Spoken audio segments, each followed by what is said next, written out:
Vous m'entendez bien, c'est bon? Ok, super. Donc, Esprit critique, FR MJC Nouvelle-Aquitaine. Donc, voilà, je suis chargé de mission au sein de la Fédération régionale des MJC de Nouvelle-Aquitaine. Alors, moi, je suis à FR MJC depuis 2017. Et pourquoi l'esprit critique? Alors, en fait, précédemment, j'étais coordinateur des promeneurs du net de Charente. Et dans le cadre de cette coordination, la FRMJC a organisé les journées d'esprit critique à Angoulême fin 2021. Voilà, 2 jours de fédération. J'ai quitté la mission de coordination des promeneurs du net de Charente. C'est maintenant Iris qui est présente, qui assure cette coordination. Et donc, mes missions ont évolué avec donc un volet sur l'esprit critique.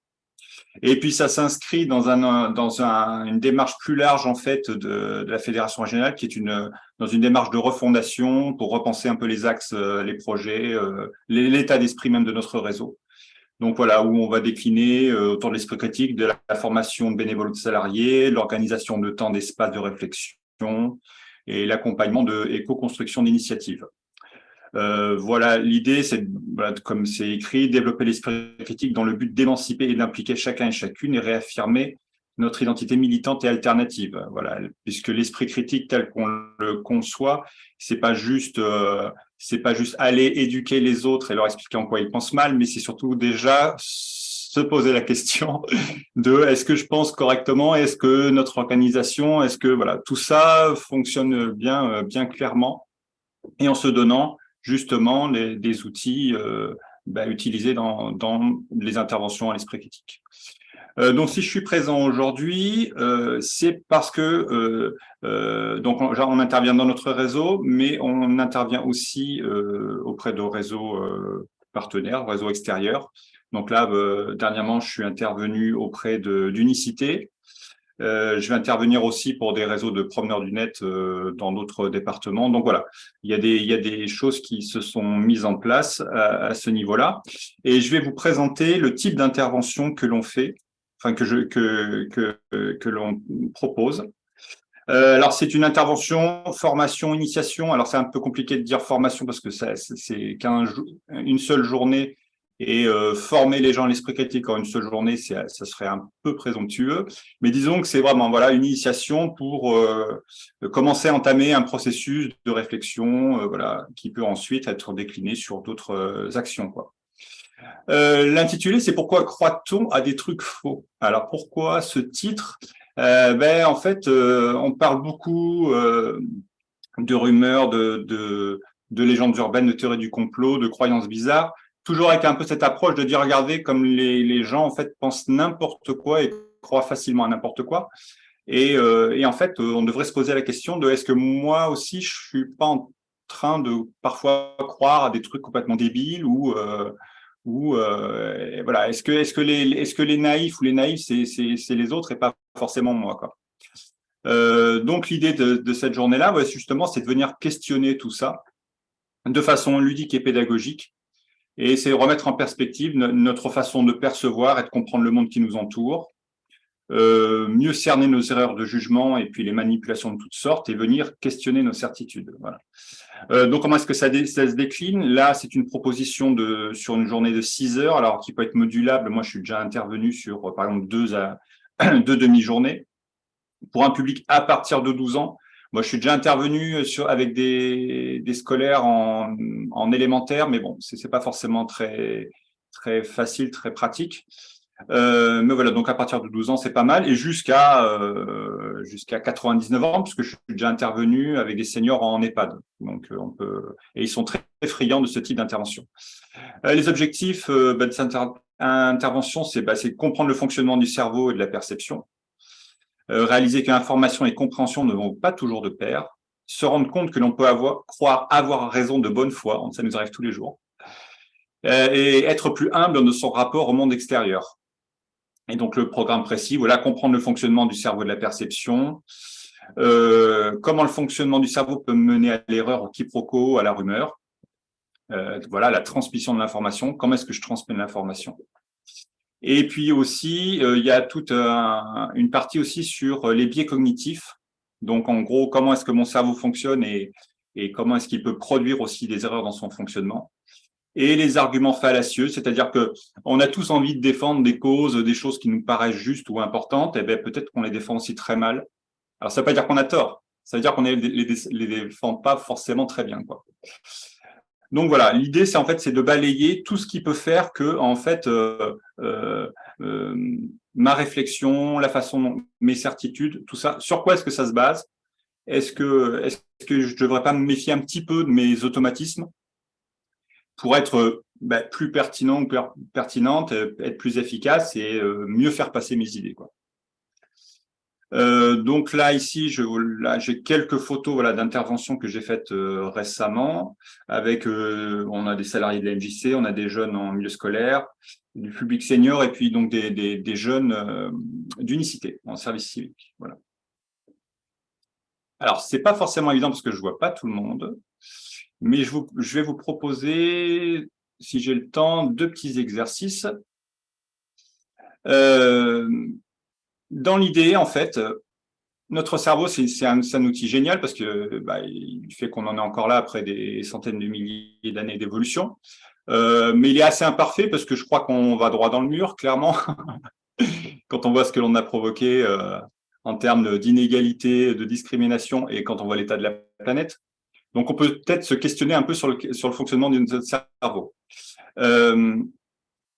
Alors là, c'est une petite boutade, 10%, 100% de vos capacités. La légende urbaine veut que l'on n'utilise que 10% de notre cerveau. Ça, par exemple, c'est complètement faux.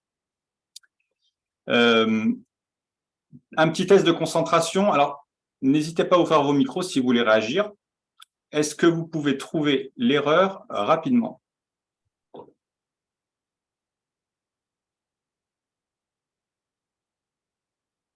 N'hésitez pas à faire des propositions.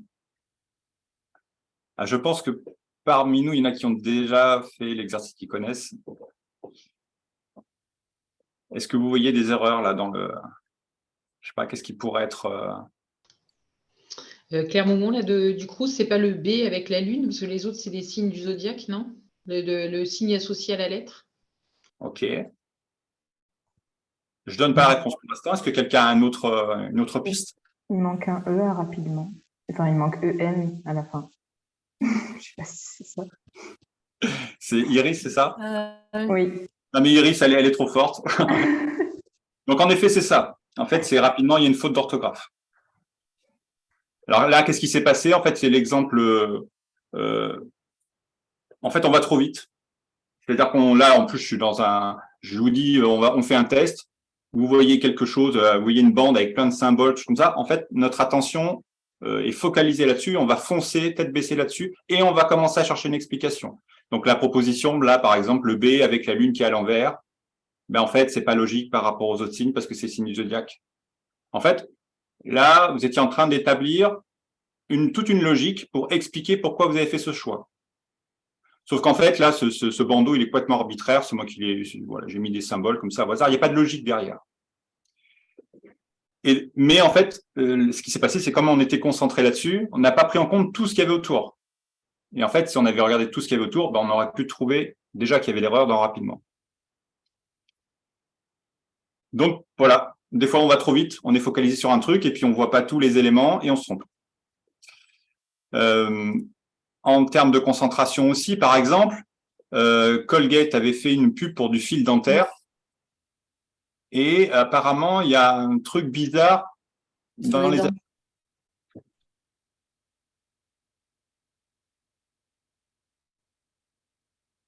Donc c'est quoi? Ils ont un truc, ils ont une saleté dans la dent, c'est ça? Oui, c'est ça. Ouais. Il y a un endroit où il y a 6 doigts. 6 doigts. Ah oui. Ah. Donc là c'est pareil. En fait, votre attention est focalisée sur quelque chose de très classique. Et là, le bras. Ah oui, et le bras, pareil. Elle est un peu bizarre, ça. Et celle-ci est un peu plus subtile. Et en fait, qu'est-ce qui se passe là? Mon attention est focalisée sur quelque chose de très classique, une pub. En plus, on a tendance à se focaliser sur les visages. C'est la première chose qu'on regarde. Parce qu'il faut regarder l'expression de la personne. Est-ce que c'est quelqu'un que je reconnais? Quelle est son intention, amicale, agressive, tout ça. Donc, en fait, on se focalise sur le visage. Là, en plus, c'est une pub pour du fil dentaire. Donc, on voit que dans les dents, il y a quelque chose qui ne va pas. et en fait, on ne fait pas attention au reste. Donc, en fait, il peut y avoir une information fausse, en fait, voilà, ou un souci voilà, dans la main, et en fait, on ne le voit pas, quoi. Il me reste combien de temps? 5 minutes? Est-ce que quelqu'un peut juste me dire combien de temps il me 5 reste? minutes. Pardon? 5 Cinq. minutes. Ok, cool. Donc, l'attention, voilà, je me focalise très rapidement sur quelque chose et je ne fais pas attention à tout le reste. Et je vais vous demander de regarder une photo pendant 10 secondes. Et ensuite, je vais vous poser une question. Donc, vous voyez cette magnifique photo.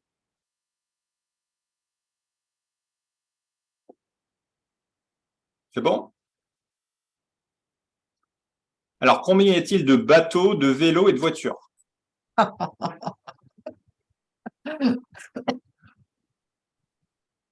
en fait, c'est une question un peu piège, mais en fait, qui est là pour démontrer quelque chose. En fait, sur le fonctionnement de la mémoire, donc, on a une vue d'ensemble avec énormément d'informations. En fait, tout ce qu'il y a à l'intérieur, ce sont des informations différentes. Et donc, en fait, je regarde une vue d'ensemble et je saisis, en fait, le contexte global de la photo. Donc, je n'ai, dans mon fonctionnement, absolument aucun intérêt à compter les éléments. Parce que ça veut dire là, les bateaux, les vélos, les voitures, mais j'aurais pu dire aussi les arbres, les fenêtres, le nombre de personnes, enfin, voilà. Ce type d'information n'a aucun intérêt si je n'ai pas la consigne de compter les éléments. Si je vous avais dit combien il y a de bateaux dans la photo, vous auriez compté les bateaux. Mais si je vous avais dit comptez les bateaux et ensuite je vous dis il y a combien de voitures, vous auriez été aussi bloqué, quoi.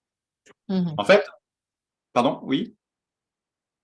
Non, pardon. Voilà, en fait, on reçoit une quantité d'informations que l'on va prendre de façon globale, mais on ne peut pas tout mémoriser. Donc, c'est ce qui arrive souvent. Je veux dire, quand on est dans une réunion et qu'on passe 2 heures à recevoir 2 heures d'informations, si on ne prend pas de notes, voilà, on va passer à côté de beaucoup de choses et oublier beaucoup de choses. Et c'est normal parce qu'en fait, votre cerveau ne peut pas tout mémoriser, il n'a pas vocation à tout mémoriser, quoi. Les petites choses aussi qui peuvent jouer des tours. Là, par exemple, vous voyez, il y a une croix blanche au milieu de la photo. Vous allez fixer cette croix blanche. Voilà, vous restez bien fixé sur cette croix blanche. Et au bout d'un moment, je vais changer d'image. Vous allez toujours fixer votre attention au centre. C'est bon, fixez bien. Fixez toujours au centre. De quelle couleur est la voiture?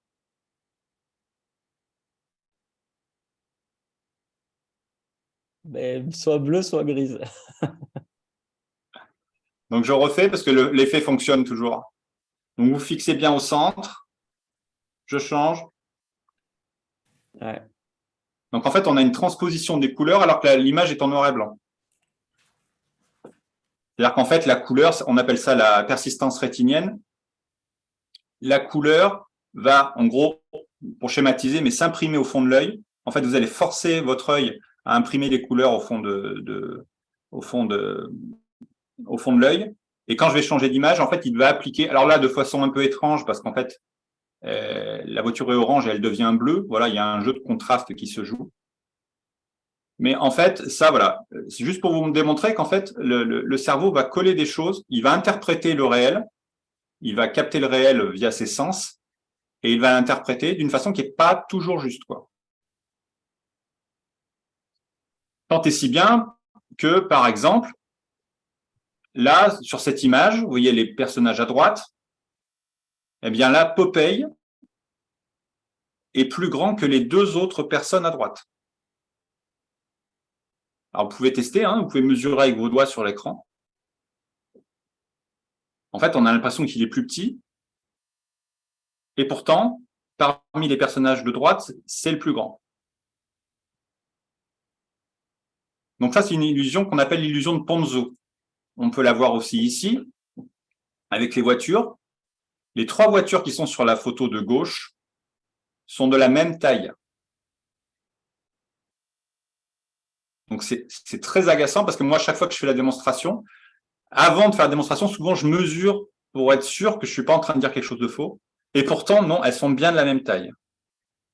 En fait, qu'est-ce qui se passe là? En fait, on a pris une image d'une rue dans une perspective. Et en fait, dans la vraie vie réelle, quand je suis dans une rue, en fait, la voiture qui est la plus proche, ben, elle est plus grosse que la voiture qui est un petit peu plus loin, qui est plus grosse que la voiture qui est encore un petit peu plus loin. Et là, en fait, on a fait un photomontage où on a mis 3 fois la même voiture et mon cerveau l'interprète de telle façon, il dit « ce n'est pas possible ». Si ça ressemble à ça, c'est forcément que les voitures sont de plus en plus grosses. Et moi, ce que je trouve assez terrible dans cet exercice, c'est je sais qu'il y a un truc. Je sais que ce n'est pas possible et que normalement, je devrais voir 3 voitures de la même taille. Et pourtant, mon cerveau continue de m'envoyer l'information, une information contraire. Donc, même si je le sais, ça ne change rien à ma perception et à mon interprétation en fait, de l'image. Oui, vous pouvez mesurer, hein, vous voyez, c'est très agaçant. Et enfin, ce qu'il faut bien comprendre, donc, le cerveau, il réagit de façon très rapide, automatique. C'est ce qui me sert à vivre et à faire plein de choses tous les jours. Et heureusement on a cette espèce de truc qui fait qu'on réagit très rapidement, qu'on interprète très rapidement. Le problème, c'est que des fois, l'interprétation, elle peut être faussée parce que ça correspond pas à ce que j'ai déjà en tête. En fait, quand vous regardez quelque chose, quand vous regardez un visage,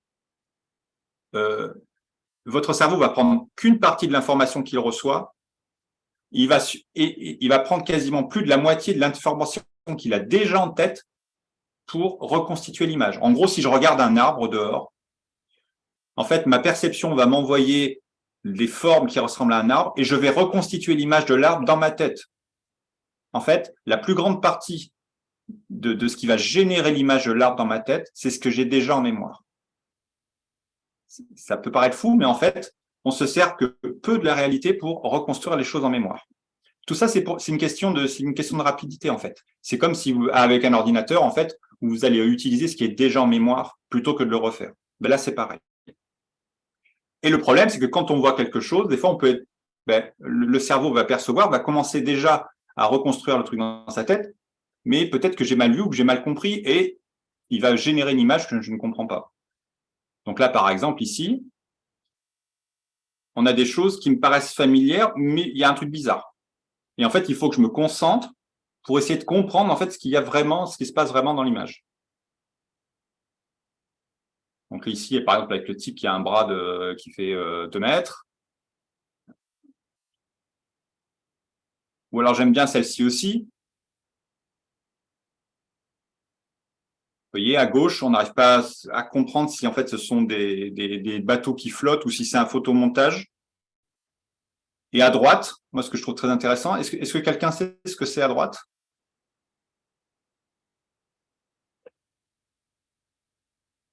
Est-ce que quelqu'un peut décrire l'image de droite?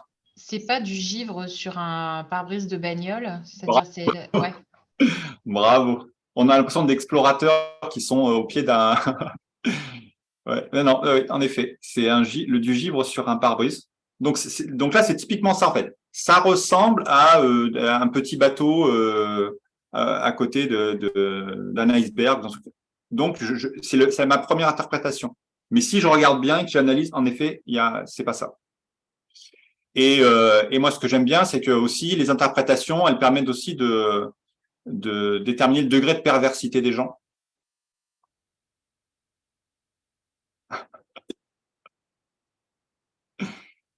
Donc là, par exemple, la photo de gauche, est-ce que vous arrivez à voir vraiment ce qui se passe? Parce que c'est vrai que si on interprète ça comme ça, on peut se dire c'est un peu étrange.